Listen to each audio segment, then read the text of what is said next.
I made my misogynistic and useless teacher get fired. I went to a ghetto high school in a poor community, but my parents raised me to work my butt off so I could get out of there. I maintained a 4.0 until the year in question in high school, taking 5 advanced courses a year. So in one of my upperclassmen years, I signed up for an advanced chemistry course. I knew it would be hard but assumed like the rest of my courses that if the class was minimally structured and Google came through per usual, I would be fine. Other students warned me not to take the course, but since I wanted to go to college for chemistry I knew I had to go through with it. The teacher was horrible. He was old and didn't offer after-class support, but also didn't even offer in-class support. His answer to even basic questions was you should understand that, talk to me about it later, but later never came. He didn't offer lunch hours, didn't offer after-school hours, and in class would just put up the answers. My family didn't have fancy tutor money and none were readily available in my community anyways. I studied my butt off, but when the first test came back I had a D, with no notes to even understand what I had done wrong. When I went to speak with him about it right after class ended, he simply told me to look more closely at the textbook for help, and that he didn't have time for me. He was 2 weeks behind the explanations that he did give, because he was constantly distracted. All of this is bad, but didn't deserve him being fired yet. What did was when he got dangerous. In an experiment working with hydrochloric acid, a plug held the concentrated stuff in a tube with some magnesium, and reacted to form hydrogen bubbles. Well, one of the other students in my group didn't plug the thing properly, and the plug fell out. So I asked him how to get the tube back, expecting him to tell us to discard the solution, rinse with water, and start over. I'd read the safety section in my textbook, which had this approach to working with this specific thing. His response? He insisted that I stick my ungloved hand in the solution and just grab the plug, and then still in the solution plug it back in. He wouldn't even put his own hand in to do it, so my high school self thought this was an inherently bad idea. I took some more magnesium from the workbench, and kept adding it to the solution until it stopped reacting, eating up all the HCl to just leave water. And it kept getting worse. One day he brought what he claimed were illegal fireworks into the classroom, and started setting them off. He thought it was funny to point them at us, wearing no safety equipment or goggles, and hoodies that could have easily caught the fiery things.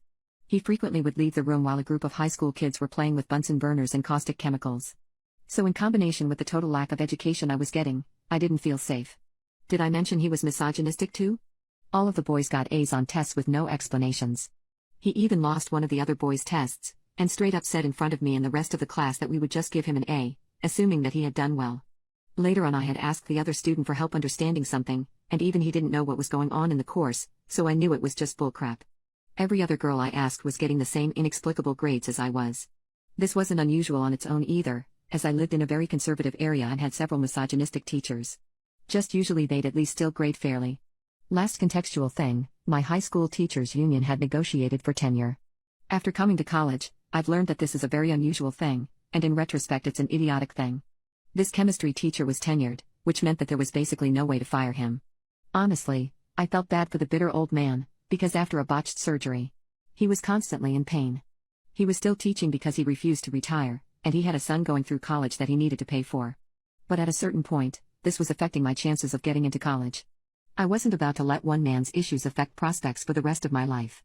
So I looked up recording laws for my state, and found that it was a one-party consent state, meaning that I could legally record my teacher audio ally as long as the campus didn't say anything against it, and I was one of the parties consenting. So for a month, with my grade tanking despite hours of studying and 3 study books on the course, I recorded him. I recorded his fireworks, his lambasting female students, his crying in the back chemical storage room leaving us unsupervised. I recorded the 3 times he had left campus inexplicably, leaving the front office to send a last-minute substitute to open the door and let us in. And then, I made a throwaway email to make a throwaway Dropbox account. I uploaded everything, and emailed it to my superintendent with the ultimatum that if something wasn't done I would email the recordings to the local news, and that I really didn't want to do that. Within a day I heard back, with her assuring me that I wouldn't be punished for ratting him out. My parents, her and myself met. We went over my grades, my unmarked tests and homework and the videos. They asked me first to talk over my concerns with the teacher, and I said I was uncomfortable with that given his treatment of female students. The superintendent said she wouldn't tell the teacher who had submitted the evidence, but that they needed to speak with him about the concerns to hear his side of the story. My parents and I said that was completely reasonable, as long as my name was never mentioned. The next day, the teacher said he needed to speak with me after class alone. I told him I couldn't as I had another course after that, and he said that it was important. I turned my phone's recorder again right before the class ended, and as I was packing up he approached me. Due to the shape of the classroom, I was literally backed into a corner, and would have had to push this man to the side to get out. He then started saying that one of the students in the course had brought unfounded concerns and lies to the administration about what was going on in the course, and that he knew we hadn't always gotten along well but that he hoped I wouldn't have done that to him. I lied through my teeth and said that I didn't know what he was talking about, that he was making me uncomfortable by blocking my access to the door, and that I was late for my next class. He didn't even deny what I was saying, just said that since I clearly had a problem with him, he'd be willing to stay after class to help me specifically, since it seemed like I was struggling so much.